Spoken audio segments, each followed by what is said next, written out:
And now I would be requesting our panelist and chairperson to please join us. For the panel discussion, the theme would be Harnessing Data Intelligence in Programmatic Marketing. To chair this session, I would request Jayant Basantani, Senior Sales Director, Mobavenue, Raunaq Bhatija, Head of Digital Tata Communication. Please come forward and take your seats. Govind Sharma, CMO, Marcom Head, KEI Industries. Ladies and gentlemen, please put your hands together and welcome them.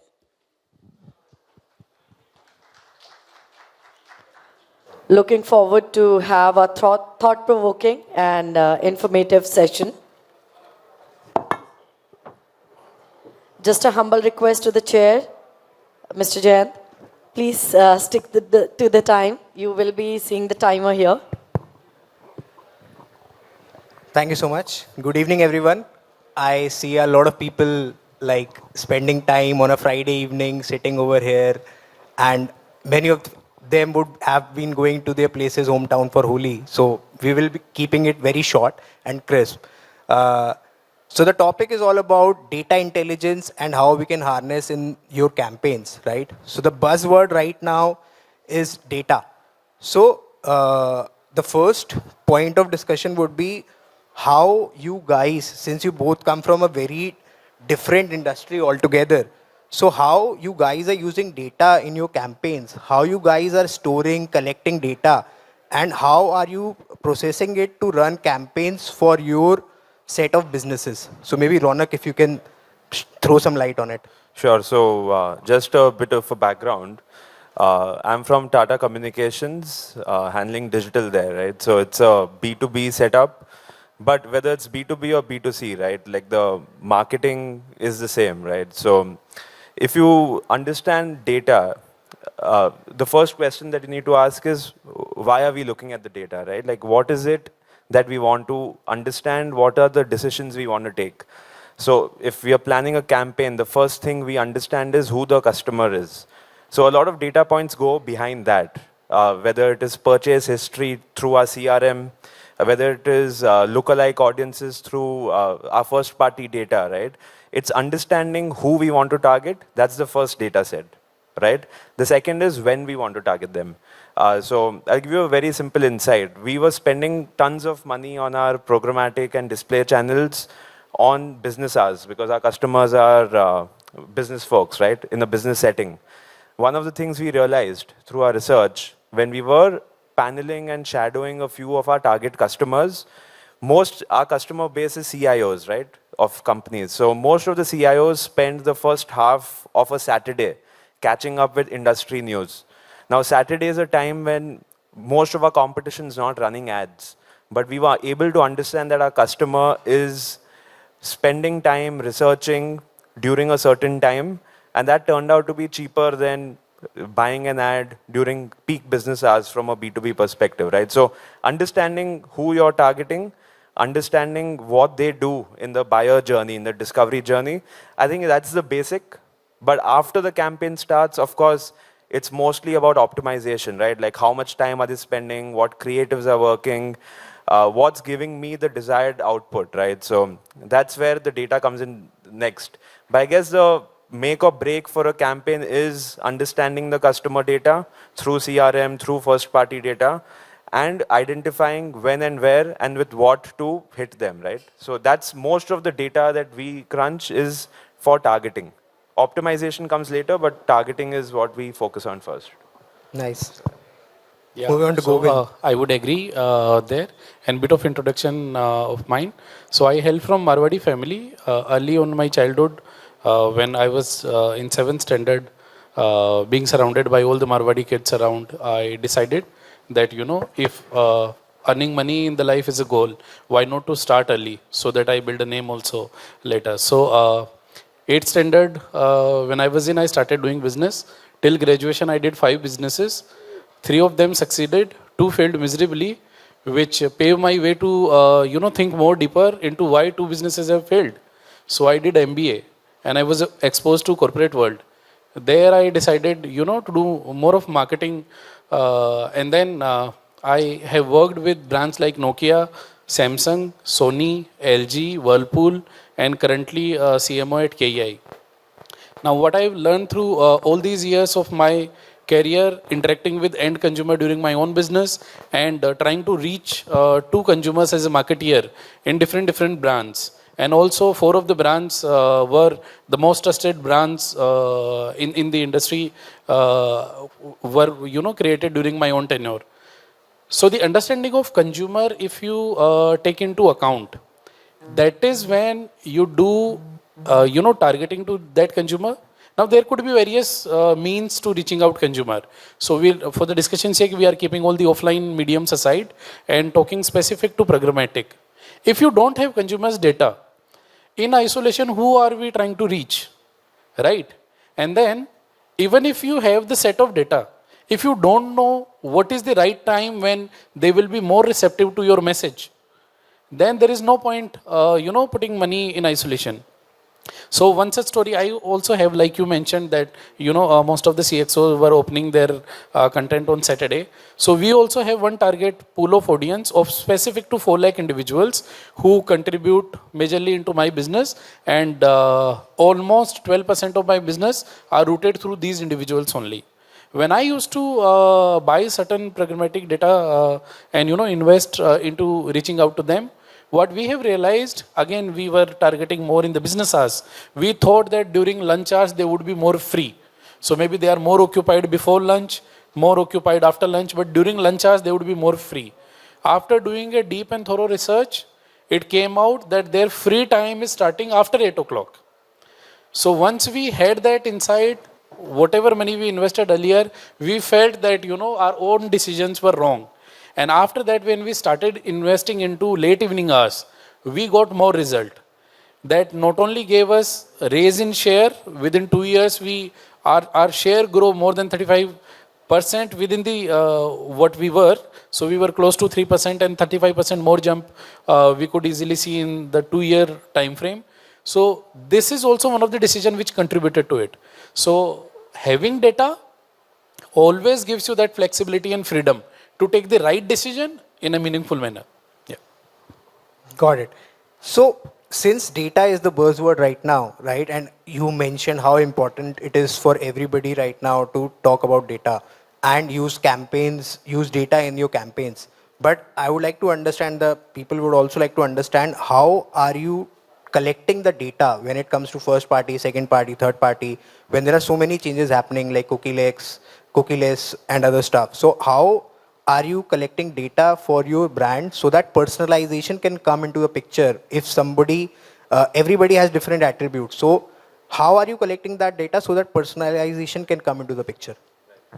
So cookieless is here and it's here to stay. And I think that's a blessing in disguise, right? Because our marketing needs to be for the consumer, right?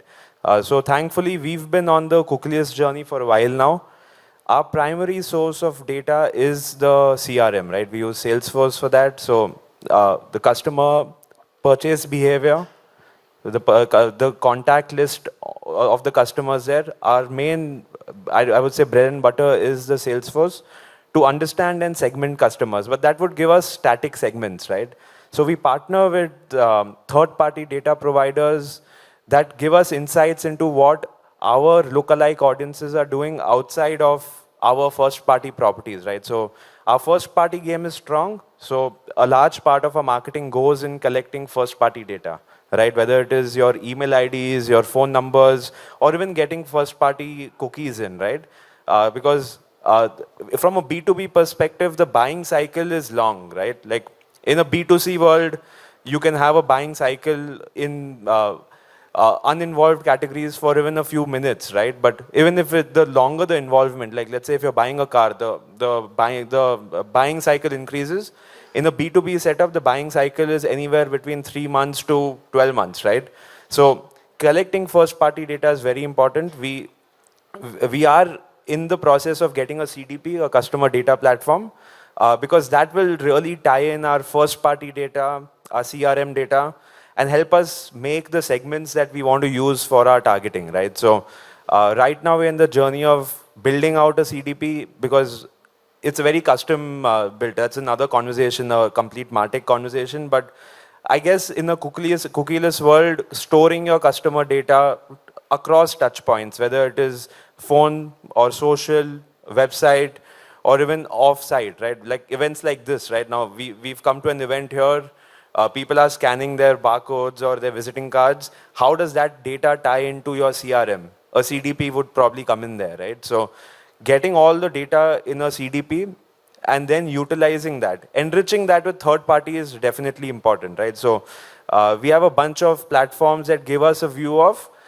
the behavior that customers are exhibiting outside of business hours, outside of time spent on us, right? So we tie up with a lot of publishers as well. Again, it boils down to the journey your customer takes, right? Now, any prospective customer of ours would be spending a lot of time on publishing sites like The Economist or Harvard Business Review, right? Now that also becomes a useful audience set to pull into our existing data pool that we have. So yeah, largely first party driven with a lot of CRM intelligence and enriching that with third party sources wherever possible. So that would be your base data set. For us, it's been a very pretty recent journey. So we tied up with Salesforce. We have Salesforce Cloud, Consumer Goods Cloud, as well as Marketing Cloud. And Marketing Cloud went live about six months back since we started collecting first-party, data. So that has been a pretty recent journey for us. Having said that, before that we were mostly relying on the agency, to do all the programmatic work for us. But now we are slowly and gradually taking things in control. Now, where I feel that we are getting most of the advantage is we can control things. So putting same individuals into different bucket. For an example, today through this platform, I can control if I only have to show my advertisement to 20 select individuals. The kind of freedom I never had earlier, right? So now that you can reach out to every single consumers, I think that is the biggest benefit we are getting with having right technologies in place. When it comes to second party and third party data, even in the CRM, we are covering that. So whatever old legacy data we had, we are migrating that data here. Then also we are doing a lot of events and exhibition.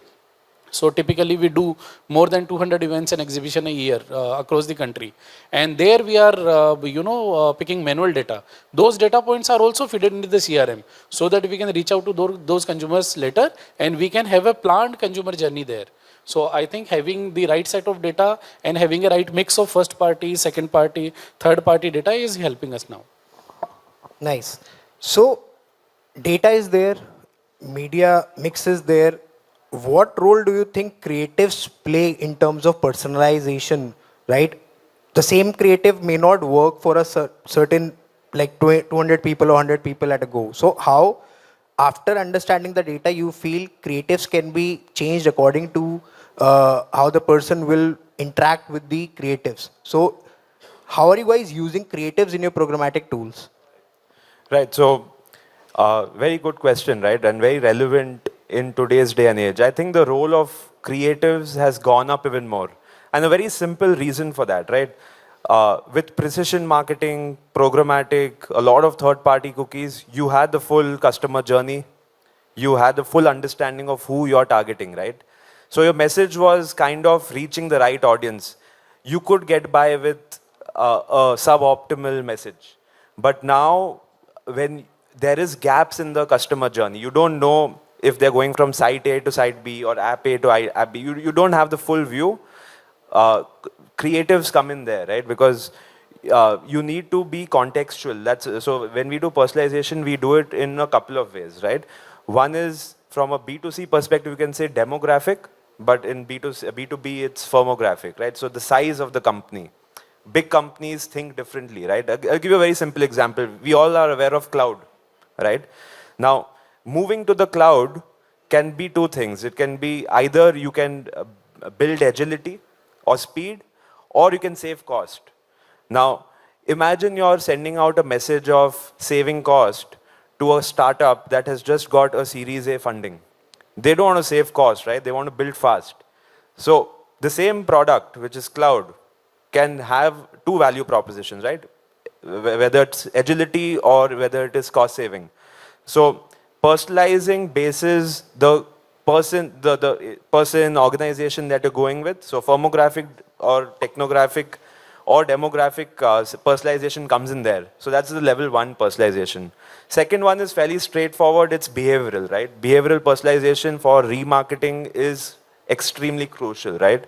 Like if you are going on an app and searching for brown shoes, you can't be served ads for brown bags or black bags, right? It's as simple as that. So understanding your customer cohorts, personalizing your message for that cohort's behavior, very crucial. We use that on our website as well, right? Because returning users, we've seen that convert better. And I've seen a lift of almost 6x compared to first-time users, right, on our website. So understanding a return user, understanding their past behavior, showing them the right message. That's the second level, right? So first is your who is the person who's coming, personalization basis that. What is the context in which they are coming? Are they coming for the first time? Have they come and exited the cart, or just before the buying they've left? That's the second part, right, of your personalization. The third one, I would say, is more real-time and dynamic. Mostly we use personalization as a way of doing your multivariate or your A/B testing as well, right? Because while a lot of data is good, but we believe that because you have the tools and the technologies today, there's no harm in running a multivariate test, which is much more complex than an A/B test, right? Running a bunch of ads, figuring out which creative is resonating for which of your cohort, right? So that is the dynamic personalization that comes in on top of these two layers. So personalization is key, but at the end of the day, I guess it all boils down to how unique the message is, right? Because even if, we lived in an age where Virat Kohli, MS Dhoni, and Rohit Sharma were captains, and today they're not, right? So Yes. we lived in an age when there was no personalization, but marketers still were marketing and consumers were still buying, right? So it comes down to the message. So probably not get too carried away with personalization, but stay true to what you are trying to tell to the customer and what action you want them to take, right? So yeah, those are my 2 cents. Yeah, I think there are both sides of it. One is what consumers looking for, and another is what is that you are trying to push. So there are 2 sides of it. So we have both B2B and B2C product. We are number 1 B2B player in wire and cable segment in our country, and we are not even in top 5 when it comes to B2C, because we have started a journey about 5-7 years back only. Now, when we are building on this journey, there are a couple of things we have understood.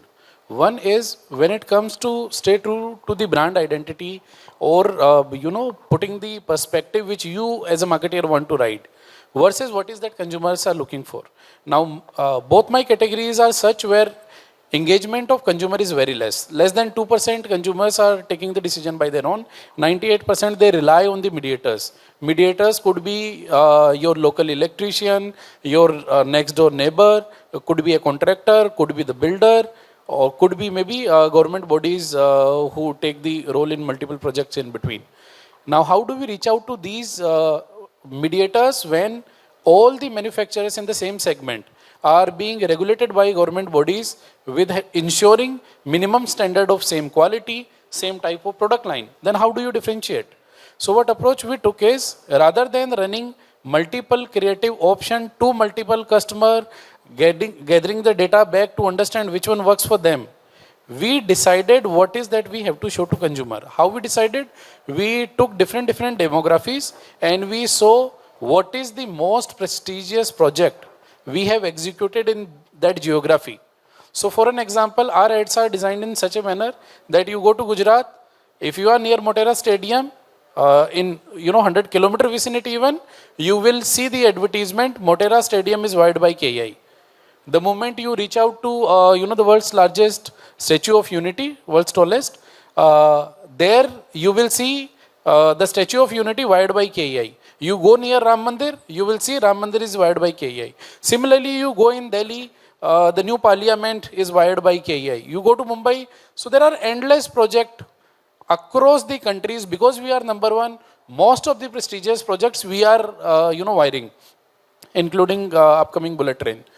So that gives us so many insight that if a consumer in that area our assumption is he would be aware about that project because that project is so prestigious. And if he see our brand next to it, then he will put more trust in the brand. Because if government for such a large project can trust on us, then he maybe for his house wiring need or small wiring need, he can trust us. So we are doing other way around. We are pushing those ads. But definitely, even after pushing, we do review whether that ad is liked or not, what is the consumption there, what are the engagement we are getting, what are the click-through we are getting, right? And what is the duration it is taking for the consumption of that advertisement. Basis all these data points, we review our strategy, whether in the same content we need to do something more. For an example, Statue of Unity, you have on the left-hand side with, let's say, dark background, and you are putting your text in the white. And people are not putting much attention to it because maybe their cell phone is in dark mode. So once you get that learning that this event, this particular content is not being consumed faster, then you see there is something wrong with the content.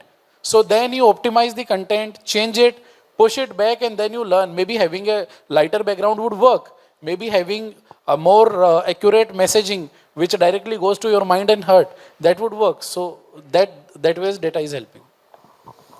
So we talked about data, we talked about targeting, we talked about creatives, but still, what are the challenges that you guys still face when it comes to when you are targeting campaigns on programmatic? But if you see that after taking data, after targeting, after creatives, personalization and everything, but still, what are the challenges that you still face even after doing all these things? And maybe how you guys are taking measures to overcome that. So what are the challenges basically?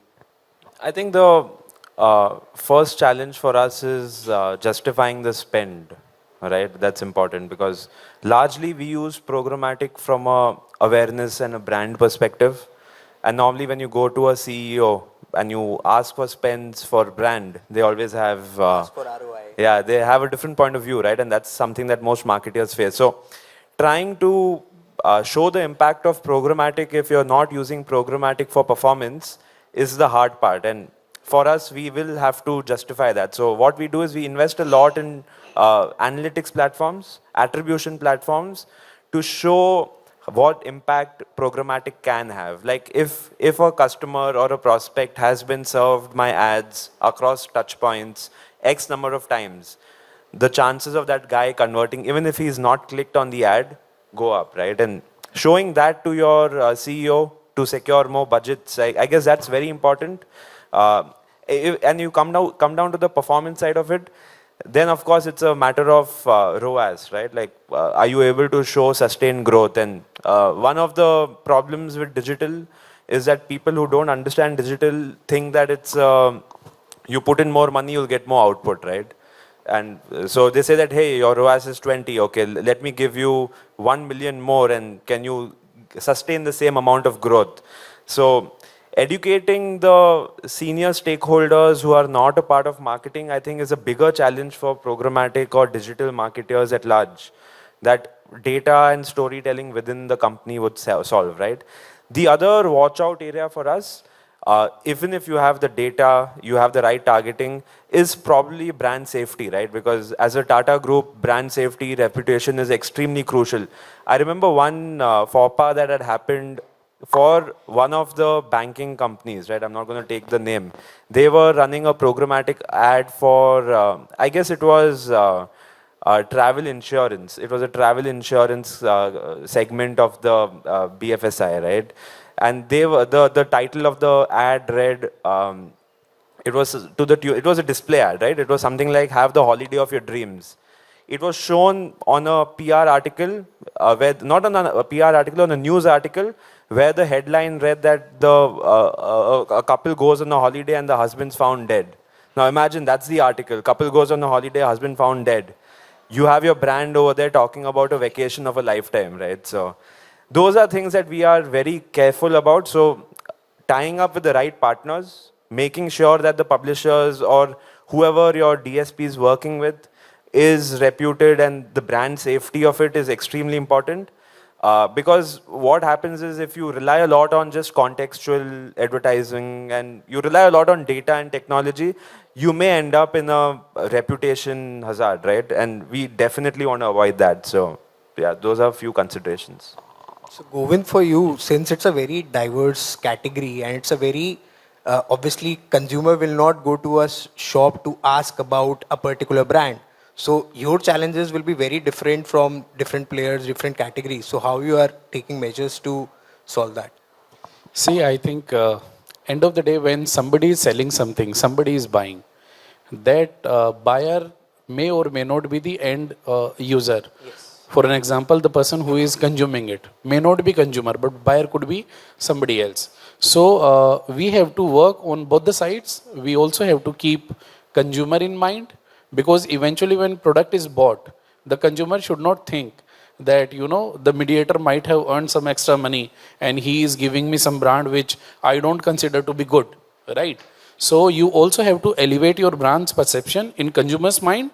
At the same time, you also have to keep the buyer in mind constantly, because that's the one who is taking the buying decision, right? Having said that, as a marketeer, I would resonate with some of the challenge which is just being spoken. I think, the leadership. 10 years ago, when I used to talk about digital marketing to management, there were more resistance. They didn't used to understand much.